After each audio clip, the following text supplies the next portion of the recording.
Mec, je vais compter jusqu'à 3. 1, 2, 3. Voilà, je l'ai fait pour vous. Vous savez que cet endroit abrite des criminels? Ils arnaquent les gens les plus faibles de notre société, ils leur prennent tout ce qu'ils ont. Et c'est pour ces gens que vous travaillez?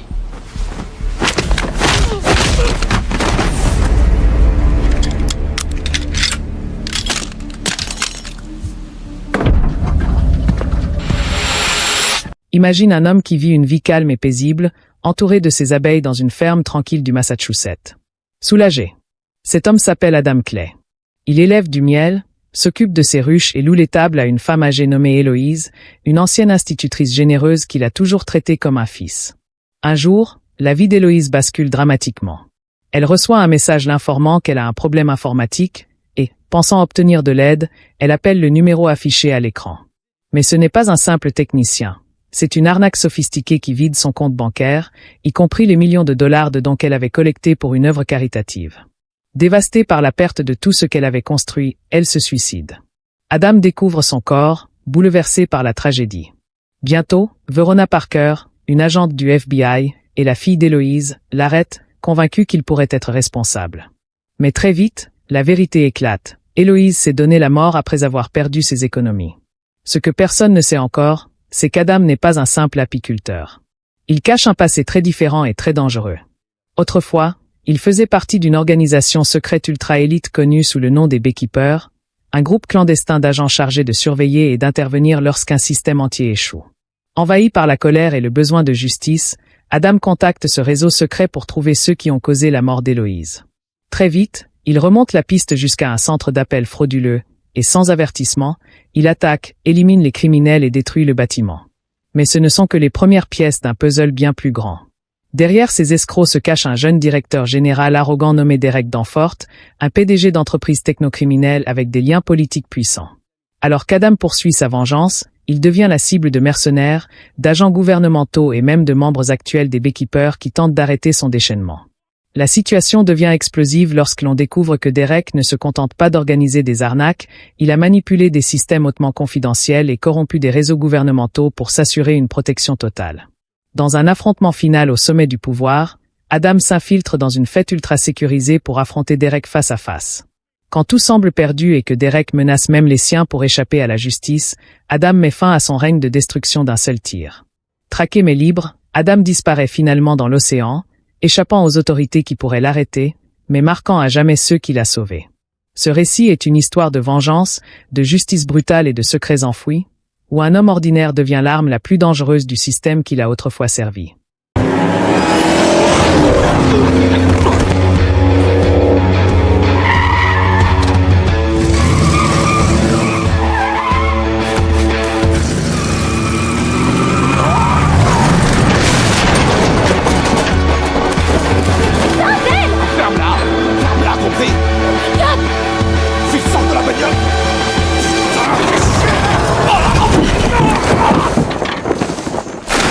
Voici Dalton.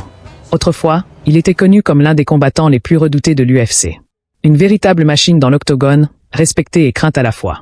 Mais derrière cette réputation se cache un événement qui a tout détruit. Des années plus tôt, lors d'un combat, tout dérape.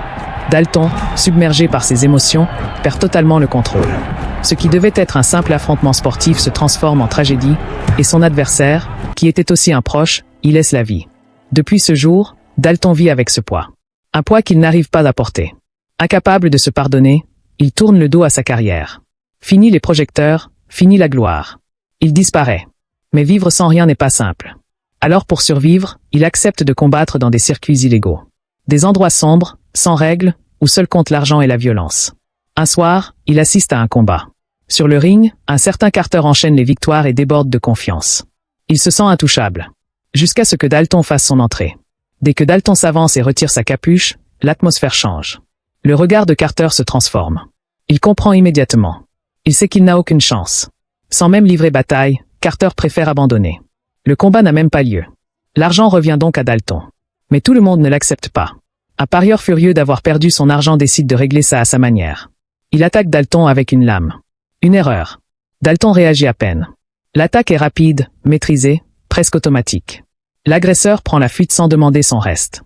Plus tard, alors qu'il soigne ses blessures, une femme l'approche. Elle s'appelle Frankie. Elle sait exactement qui il est. Elle lui parle d'un bar qu'elle possède. Un endroit constamment envahi par des bagarres, des gangs et des fauteurs de troubles. La police n'y change rien. Elle lui propose alors un poste, devenir le chef de la sécurité. Un salaire élevé, régulier. Une opportunité de repartir à zéro. Dalton hésite. Il propose même quelqu'un d'autre à sa place. Mais Frankie insiste. Elle lui laisse ses coordonnées, au cas où. Dalton, lui, n'a presque rien. Pas de téléphone. Pas de véritable foyer. Juste une vieille voiture prête à lâcher à tout moment. Fatigué de cette vie, il envisage un instant d'abandonner complètement. Mais au moment où il semble prêt à changer d'avis, le destin intervient. Sa voiture tombe en panne, puis est violemment percutée par un train. Contre toute attente, Dalton s'en sort. Presque indemne. Comme si quelque chose lui donnait une seconde chance. Il repense alors à la proposition de Frankie, et décide de tenter le coup. Il arrive dans une petite ville côtière. Là-bas, il fait la rencontre de Charlie, une jeune libraire pleine d'énergie, ainsi que de son père. Il lui indique le chemin vers le bar. Le fameux établissement s'appelle Le Roadhouse. À première vue, tout semble calme. Presque trop calme. À l'intérieur, certains employés le reconnaissent immédiatement. Sa réputation le précède. Dalton remarque même à quel point l'endroit paraît paisible. Mais ce calme n'est qu'une illusion. Très vite, une bagarre éclate. Puis une autre. Les verres volent. Les cris résonnent. Le chaos s'installe. Et Dalton observe. Il n'intervient pas immédiatement. Puis un groupe de motards arrive. Et cette fois, la situation dégénère totalement. Ils détruisent tout sur leur passage. Alors Dalton décide d'agir. Mais pas comme les autres. Il sort calmement et s'attaque à leur moto. Le message est clair. À l'extérieur, il leur propose de partir sans violence. Ils refusent. En quelques secondes, Dalton esquive, frappe, neutralise. Un par un. Sans effort apparent. Après ça, il fait quelque chose d'inattendu. Il emmène lui-même les blessés à l'hôpital. Là-bas, une infirmière nommée Ellie le critique pour avoir causé autant de dégâts, avant de remarquer qu'il est lui-même blessé. Elle le soigne. Une certaine connexion s'installe. Dalton repart, mais il sent déjà que son arrivée n'est pas passée inaperçue. De retour au bar, Frankie lui donne son salaire et lui propose de vivre sur un bateau. Elle lui parle même, avec humour, d'un crocodile qui traîne dans les environs. La nuit, Dalton est hanté par ses souvenirs. Des images de son passé. Du combat. De la tragédie. Le lendemain, la vie reprend. Les employés espèrent que, grâce à lui, les choses vont enfin changer. Mais ailleurs, quelqu'un observe. Un homme puissant, qui tire les ficelles dans la région. Il s'appelle Brandt. Et il n'aime pas ce que Dalton est en train de faire. Car Dalton perturbe ses plans. Brandt cherche à contrôler toute la zone. Acheter, détruire, reconstruire. Et pour ça, il utilise la peur. Les gangs. Les menaces. La violence. Mais Dalton est un obstacle. Alors Brandt décide d'envoyer quelqu'un. Quelqu'un de dangereux. Knox. Un homme imprévisible. Brutal. Instable. Pendant ce temps, Dalton se rapproche d'Ellie. Ils apprennent à se connaître. À se comprendre. Mais le danger se rapproche. Très vite, les attaques reprennent. Les tentatives d'intimidation deviennent plus sérieuses. Un soir, Dalton échappe de peu à une tentative de meurtre. Un autre membre du gang disparaît mystérieusement dans les eaux infestées.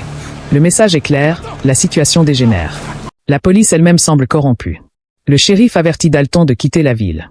Mais Dalton commence à comprendre que fuir ne résoudra rien. Puis tout s'accélère. La librairie de Charlie est incendiée. Des innocents sont blessés. Et cette fois, Dalton ne peut plus rester passif. Il décide de contre-attaquer. Il remonte jusqu'aux hommes de Brandt. Les neutralise. Découvre leurs ressources. Mais le coup final arrive. Ellie est prise pour cible. Dalton n'a plus le choix. Le face-à-face final se prépare. Sur l'eau, dans un décor isolé, tout va se jouer. Dalton infiltre les lieux. Il retrouve Ellie. Mais Brandt est là. Et Knox aussi. Les tensions explosent. Les coups partent. Le combat est brutal. Knox affronte Dalton dans un duel sauvage. Deux styles opposés. Deux visions de la violence. Dalton encaisse. Analyse. Attend. Puis frappe. Avec précision. Avec maîtrise. Le combat est long. Intense. Mais Dalton finit par prendre l'avantage. Knox tombe. Brandt tente une dernière attaque. Mais cette fois, Dalton met un terme définitif à tout ça. Le calme revient. La menace disparaît. La ville peut enfin respirer. Dalton, lui, refuse toute récompense. Il laisse derrière lui l'argent. Les gens. Les souvenirs. Et il part. Encore une fois. Parce qu'au fond, il n'est pas fait pour rester. C'est un homme en mouvement. Un homme marqué. Mais un homme qui, malgré tout, a choisi de faire ce qui est juste.